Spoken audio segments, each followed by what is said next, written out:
ETV YouTube channels లో మీ వ్యాపార ప్రకటనల కోసం ఈ నంబర్కి కాల్ చేయండి.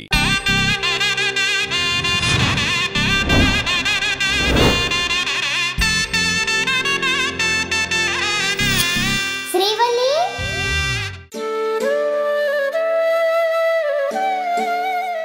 నిజమేనమ్మా, నువ్వు మాట్లాడిన ప్రతి మాట వాస్తవమే. నీ మనసులో ఏముందో తెలుసుకోకుండానే నీ జీవితానికి సంబంధించిన నిర్ణయం నేను తీసేసుకున్నాను. అది నా తప్పేనమ్మా. నా నిర్ణయం నిన్ను ఎంత బాధ పెడుతుందో అని తెలిసినా కూడా ఓ తండ్రిగా దానివల్ల నీకు మంచి జరుగుతుందనిపించిందమ్మా. అందుకే నీ పెళ్లిని అంగీకరించాల్సి వచ్చింది. అక్కడ నాకు వేరే అవకాశం కూడా లేకుండా పోయింది.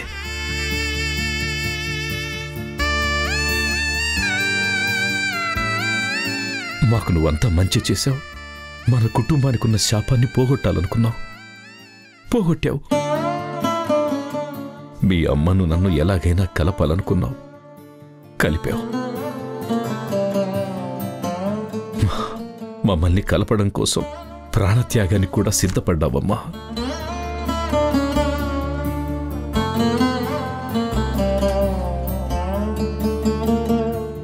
నిన్ను కూతురిగా పొందడం మా అదృష్టం తల్లి. మన కుటుంబానికి నువ్వు ఇంత చేసినా నేను నువ్వు ఇష్టపడ్డ వ్యక్తితోనే నీ పెళ్లి జరిపించలేకపోయాను. ఒక రకంగా ఆ పరిస్థితి కూడా మన వంశం వల్లే కాదు నా వల్లే వచ్చిందమ్మా.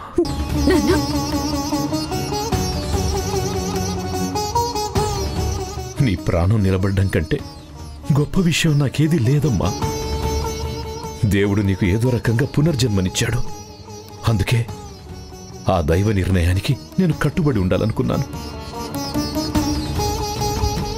నా కూతురు నాకు దక్కిందన్న ఆనందంలో దానికి కారణమైన వాణ్ణి నీ భర్తగా నిర్ణయించాడు. కానీ నా వల్ల నువ్వింత మానసికంగా కుమిలిపోతున్నందుకు దయచేసి నన్ను క్షమించు తల్లి, నన్ను క్షమించు. నాన్న, అంత మాట అనకండి.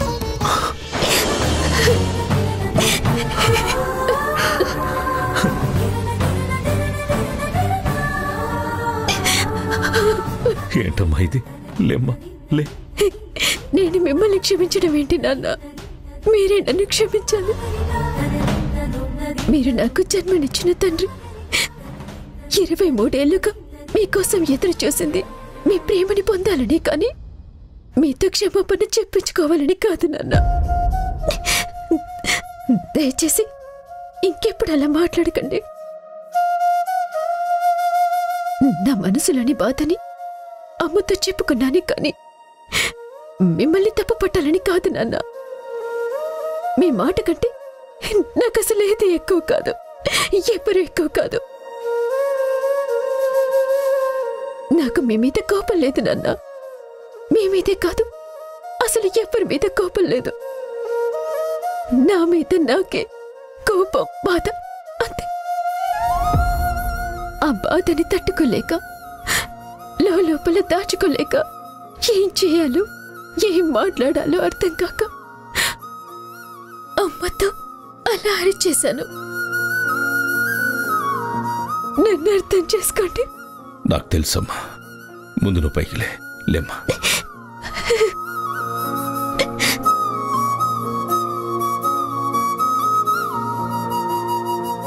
అయినా నా బాధంతా నా గురించి కాదు నాన్న, సుబ్బు గురించి. తను నా కోసం ఎంత తపన పడ్డాడు. నేనే లోకంగా బతికాడు, కానీ ఈరోజు తనకి ఒక్క మాట కూడా చెప్పకుండా ఎలా? సుబ్బు విషయంలో నేను తప్పు చేశానని నాకు చాలా గిల్టీగా అనిపిస్తుంది నాన్న. జరిగిన విషయం తనకి చెప్తేనైనా నా మనసు కొంచెమైనా కుదుట పడుతుందేమో నాన్న.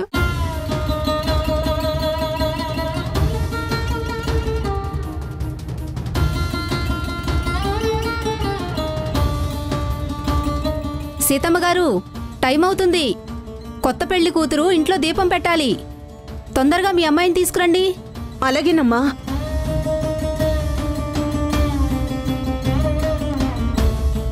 ఓం గణానాన్త్వా గణపతిగుం భవామహే కవిం కవీనాముపమస్రవస్తమం జ్యేష్ఠరాజం బ్రహ్మణాం బ్రహ్మణస్పత ఆనశృణ్వన్నోతిభిः सीदसादनं प्रणो देवी सरस्वती वाजेभिर्वाजिनीवती धीनामवित्र्यवतु गणेशाय नमः सरस्वत्यै नमः श्रीगुरुभ्यो नमः हरिः ओम।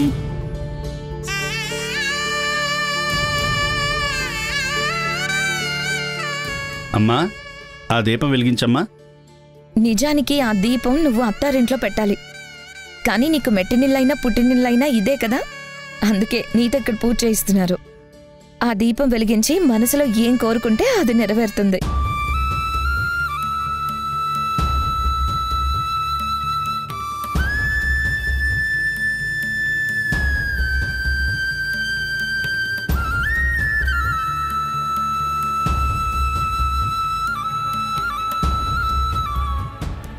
స్వామి, సుబ్బు ఎక్కడున్నా క్షేమంగా ఉండేలా చూడు.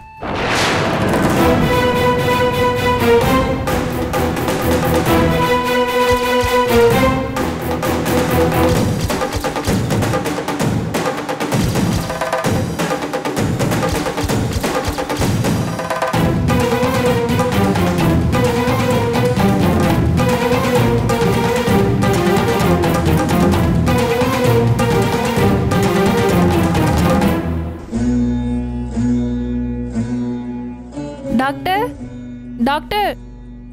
No no no no no no నువ్వు ఇంకా నీరసంగానే ఉన్నావు. బెడ్ దిగొద్దు, కూర్చోండి.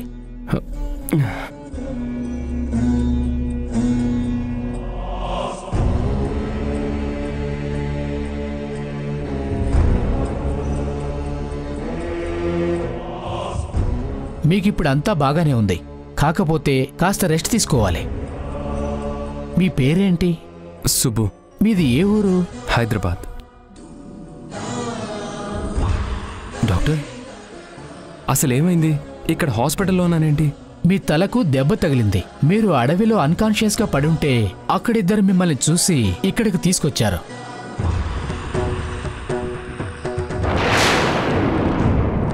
ఇప్పుడు మీకు బాగానే ఉంది, కంగారు పడాల్సిన అవసరమేమీ లేదు. అసలు నేను ఎక్కడున్నాను? మీరు నారాయణ్ ఖేడ్లో ఉన్నారు. నారాయణ్ ఖేడా? అవును, ఇది హైదరాబాద్కి సుమారు 70 కిలోమీటర్ల దూరంలో ఉంది. 70 కిలోమీటర్ల దూరమా? లేదు డాక్టర్, నేను అర్జెంటుగా వెళ్ళాలి. అక్కడ సుబ్రహ్మణ్యపురంలో షష్ఠి జరుగుతూ ఉంటుంది. నా రూమ్లో శ్రీవల్లి నా కోసం ఎదురు చూస్తూ ఉంటుంది. ఈరోజు సుబ్రహ్మణ్యేశ్వర స్వామి షష్ఠి ఏంటి? అది నిన్ననే అయిపోయింది కదా. అవునా? ఈరోజు నా పెళ్ళి. శ్రీవల్లి నేను నా రూమ్లోనే ఉంచాను. తను నాకు ఎన్ని ఫోన్లు చేసిందేమో. అసలు అక్కడ ఏం జరుగుతుందో ఏం జరిగిందో వాళ్ళెంత టెన్షన్ పడుతున్నారు. డాక్టర్ గారు, నా ఫోన్ ఎక్కడుంది? మీరిక్కడికి వచ్చినప్పుడు మీ దగ్గర ఫోన్ లేదు. అవునా? నన్ను కొట్టిన తర్వాత రౌడీ వెధవలు నా ఫోన్ తీసుకెళ్ళుంటారు. రాస్కెల్స్. డాక్టర్ గారు, మీ దగ్గర ఫోన్ ఉందా? ఉంది.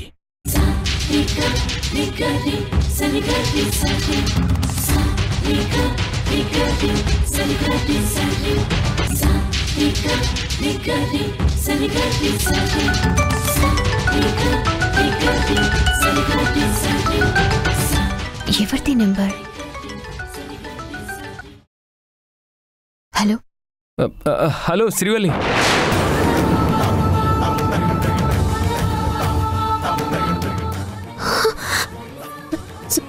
సుబ్బు, సుబ్బు ఎక్కడున్నావు? ఎలా ఉన్నావు సుబ్బు? అసలు ఏమైపోయావు? నేను బానే ఉన్నాను శ్రీవల్లి. నువ్వు సేఫ్గానే ఉన్నావు కదా? నేను బాగానే ఉన్నాను. అమ్మయ్యా, ఇప్పుడు నాకు నిశ్చింతగా ఉంది.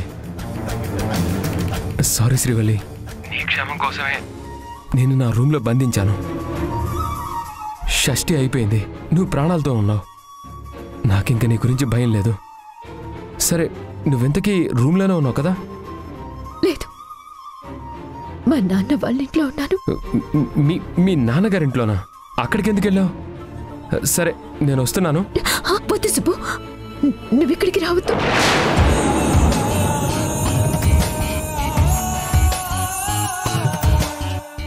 ఏంటి, నేను సుబ్రహ్మణ్యపురం వెళ్ళనివ్వకుండా రూమ్లో పెట్టి లాక్ చేసినందుకు నా మీద కోపంగా ఉందా?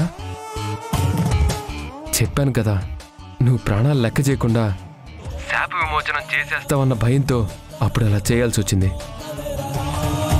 అలా నేను రూమ్లో పెట్టి లాక్ చేసినందుకు నేను చాలా బాధపడ్డాను.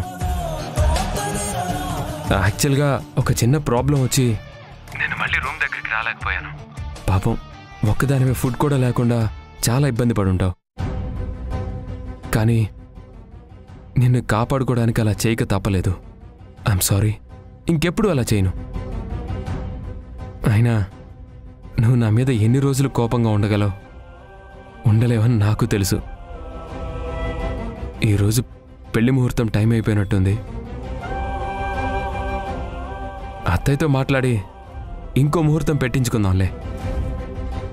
సరే, నేను ఇప్పుడు అక్కడికి వస్తున్నాను. వచ్చాక అన్ని విషయాలు మాట్లాడుకుందాం.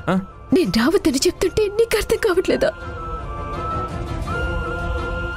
ఏమైంది శ్రీవల్లి, బాధగా మాట్లాడుతున్నావు? మళ్ళీ ఎవరైనా ఏమన్నా అన్నారా? ఏదైనా జరిగిందా? చెప్పు శ్రీవల్లి, చెప్పు.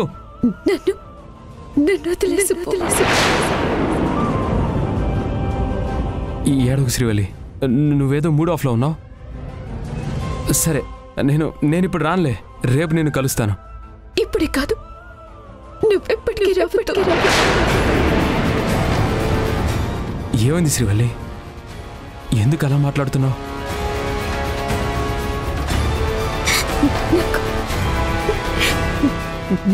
నాకు పెళ్ళైపోయింది.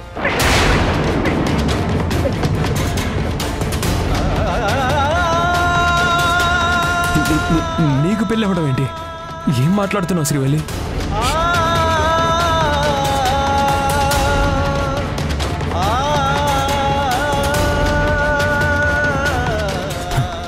డాక్టర్, నేను అర్జెంట్గా వెళ్ళాలి.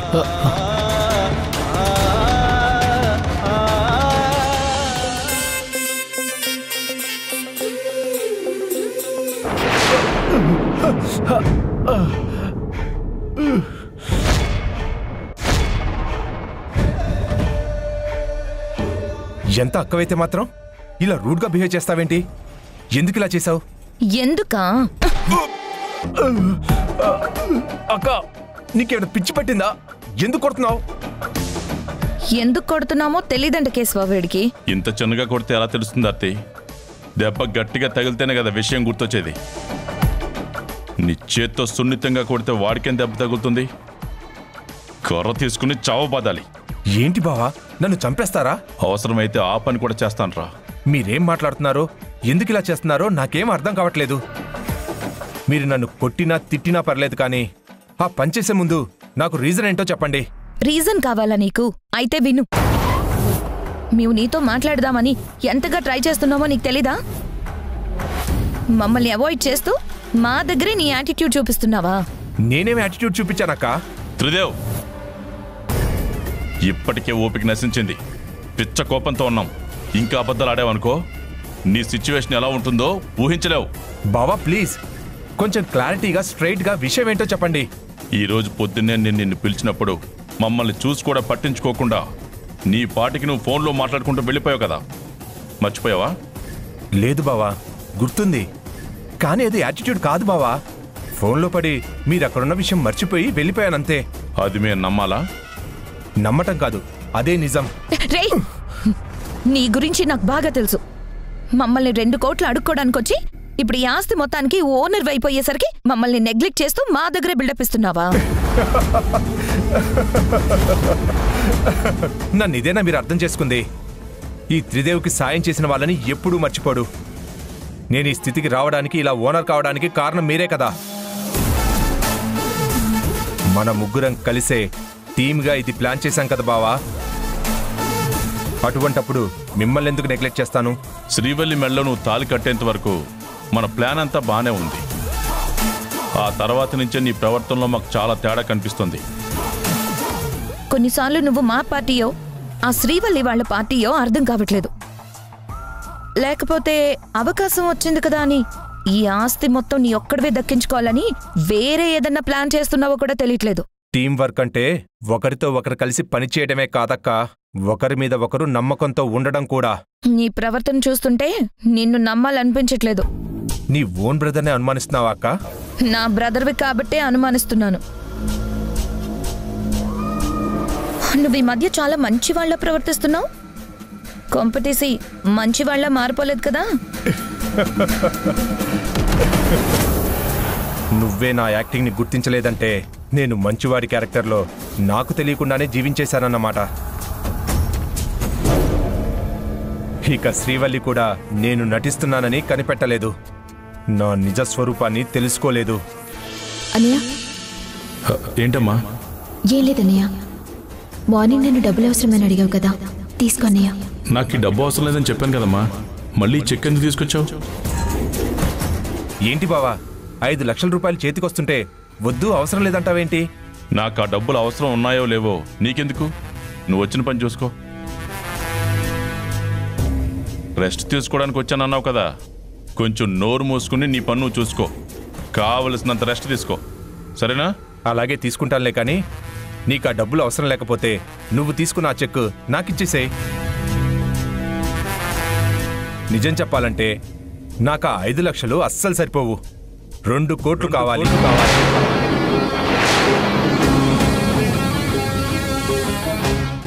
2 కోట్లా? అవునక్క, ఆ డబ్బుల కోసమే నేను ఇక్కడికి వచ్చాను. మరి రెస్ట్ తీసుకోవడానికి వచ్చానని వర్క్ ప్రెషర్ అని ఇందాకేదేదో మాట్లాడావు. వర్క్ ప్రెషర్ అనేది నిజమే, ఆ ప్రెషర్లో నా వల్ల హాస్పిటల్లో ఒక చిన్న మిస్టేక్ జరిగింది. ఆ మిస్టేక్ వల్లే నేను నా డాక్టర్ లైసెన్స్ని పోగొట్టుకోవాల్సి వచ్చింది.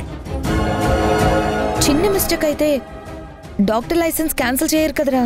అది నాకు చిన్న మిస్టేకే, కానీ అవతల వాళ్ళకి కాదు. వాళ్ళు నా మీద కేసు కూడా ఫైల్ చేశారు. జాబ్ పోయి రోడ్డున పడ్డావన్నమాట. నువ్వు ఇలాంటి పనేదో చేసి వచ్చుంటావని నాకు అప్పుడే డౌట్ వచ్చింది. మరిప్పుడు 2 కోట్లు ఎందుకు అడుగుతున్నావు?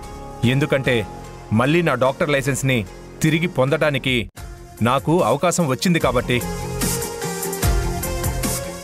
కాకపోతే ఆ లాయర్ అంత పెద్ద అమౌంట్ అడిగాడు. నా దగ్గర $1 కూడా లేకపోవడంతో మీ దగ్గరకు వచ్చాను. ప్లీజ్ అక్క, నాకు ఆ అమౌంట్ అరేంజ్ చేయి. లైఫ్లో ఇంకెప్పుడు నిన్ను మళ్ళీ డిస్టర్బ్ చేయను. ఇక్కడ మా పరిస్థితి ఎలా ఉందో నీకు తెలియట్లేదా? మేమే చేతు ఖర్చులకి శ్రీవల్లిని అడుక్కోవాల్సి వస్తుంది. మా దగ్గర అస్సలు డబ్బులు లేవు, మమ్మల్ని అడక్కు. ప్రస్తుతానికి మేము నీకు సాయం చేయలేము. త్రిదేవ్, నన్ను ఇప్పుడు సుబ్రహ్మణ్యపురం తీసుకెళ్తావా? నేను ఇంకా ఫ్రెష్ అవ్వలేదు, ఓ అరగంటలో రెడీ అయి వస్తాను. ఏరా, రెడీ అయ్యావా? రెడీ అయినాక శ్రీవల్లిని సుబ్రహ్మణ్యపురం తీసుకెళ్తున్నాను. నీకు 2 కోట్లు కావాలని అడిగావు కదా? నువ్వు ఇవ్వలేనని చెప్పావు కదా. అవును, నా దగ్గర డబ్బులు లేవు, కానీ నీ చేతికి డబ్బులు వచ్చే ప్లాన్ ఉంది. డబ్బులు వచ్చే ప్లానా? ఏంటది? ఇప్పుడు నువ్వు శ్రీవల్లి సుబ్రహ్మణ్యపురం వెళ్ళిన తర్వాత శ్రీవల్లి బావిలో ఉన్న విగ్రహం తీసిన వెంటనే నువ్వు తన మెడలో తాళి కట్టేసాయి. వాట్? తన మెడలో తాళి కట్టాలా? అవును. కడితే తను 2 కోట్లు ఇస్తుందా? ఇవ్వదు, మనం తీసుకుంటాం. ఎందుకంటే ఈ ఆస్తి మొత్తానికి వారసురాలు ఆ శ్రీవల్లే కాబట్టి. తాళి కట్టిన తర్వాత నువ్వు తన భర్తవైపోతావు. అప్పుడు ఈ ఆస్తికి నువ్వే యజమాని అవుతావు. నువ్వు చెప్పింది బాగానే ఉంది. నేను తాళి కడతానంటే శ్రీవల్లి ఒప్పుకుంటుందా? చెప్పు తీసుకుని కొడుతుంది. త్రిదేవ్, చెప్పేది అర్థం చేసుకోవడానికి ప్రయత్నించు. శ్రీవల్లి ఒప్పుకోదు. నువ్వు నీ జేబులో తాళిని రెడీగా ఉంచుకో. విగ్రహం బయటికి తీసిన వెంటనే సడన్ గా శ్రీవల్లి మెడలో ఫోర్స్ గా అయిన తాళి కట్టేసాయి. నేనలా కడితే మాత్రం తను నన్ను భర్తగా యాక్సెప్ట్ చేసుకుంటుందా? చేసేలాగా నేను మీ బావ చేస్తాం కదా. నువ్వు తాళి కట్టిన తర్వాత మీ బావ నిన్ను 4 దెబ్బలు కొడతాడు. నువ్వు అప్పుడు శ్రీవల్లి అంటే ఇష్టమని, అందుకే తాళి కట్టానని చెప్తావు. ఆ తర్వాత మెడలోంచి తాలిబొట్టును తీసేస్తే అపచారం అనో దోషం అనో ఏదో ఒకటి చెప్పి నిన్నే ఈ ఇంటికి అల్లుని చేస్తాం. ఐడియా బాగానే ఉంది బావా. మీరు నా కోసం ఇంత హెల్ప్ చేస్తున్నారంటే ఐఎమ్ వెరీ హ్యాపీ. నీకోసం మాత్రమే కాదు, మా కోసం కూడా. శ్రీవల్లి ఆ సుబ్బుగాడిని పెళ్లి చేసుకుంటే ఈ ఆస్తి వాడి చేతిలోకి వెళ్ళిపోతుంది. అదే నువ్వు చేసుకుంటే ఆస్తి మా చేతుల్లోకి వస్తుంది. ఆస్తి మొత్తం నీ పేరు మీదకి రాగానే అప్పుడు మనం సమానంగా పంచుకుంటాం. ఆస్తి నీ దగ్గరుందంటే మా దగ్గరున్నట్టే కదా.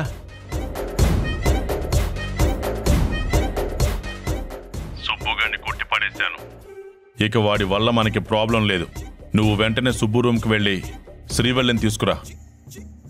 మనం అక్కడికి వెళ్ళాక అనుకున్నట్టుగా నువ్వు శ్రీవల్లి మెడలో ఖచ్చితంగా తాళి కట్టాలి. అలాగే బావా. త్రిదేవ్, నువ్వు లక్కీ మ్యాన్ రా. నువ్వు ఊహించినంత డబ్బు తీసుకొని శ్రీవల్లి నీ భార్యగా రాబోతుంది. ఈ గోల్డెన్ ఛాన్స్ని మిస్ చేసుకోకు.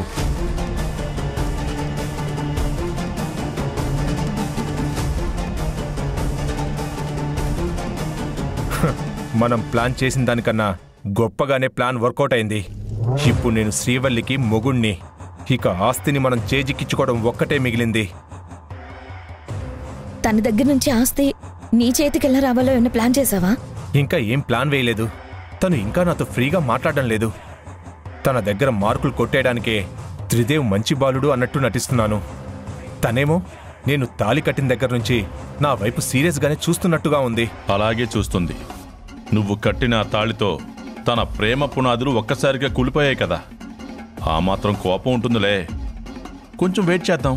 నువ్వు తాళి కట్టడం వల్లనే శ్రీవల్లి బ్రతికిందని స్వామి గారు చెప్పేసరికి ఫ్యామిలీ మెంబర్స్ అందరూ నిన్ను హీరోలా చూస్తున్నారు. మరి శ్రీవల్లి నన్ను హీరోలా చూడాలి కదా, విలన్లా చూస్తుందేంటి?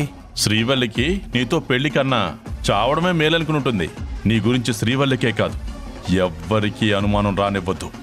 అలాగే బావా. శ్రీవల్లికి వీలైనంత తొందరగా దగ్గరవడానికి ప్రయత్నించు. అప్పుడే మనం అనుకున్నది జరుగుతుంది. సరే బావా, నా ప్రయత్నం నేను చేస్తాను. శ్రీవల్లి మనసులో ఉన్న సుబ్బును చెరిపేసి తన గుండెల్లో నేను చోటు సంపాదిస్తాను.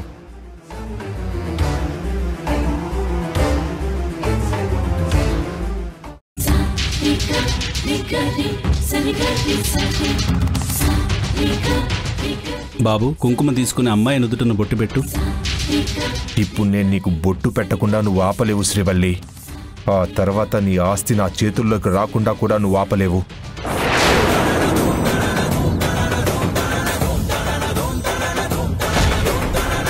ఈటీవీ విన్ యాప్ రోజుకి కేవలం రూపాయి మాత్రమే. ఇప్పుడే ఈటీవీ విన్ యాప్ డౌన్లోడ్ చేసి సబ్స్క్రైబ్ చేయండి.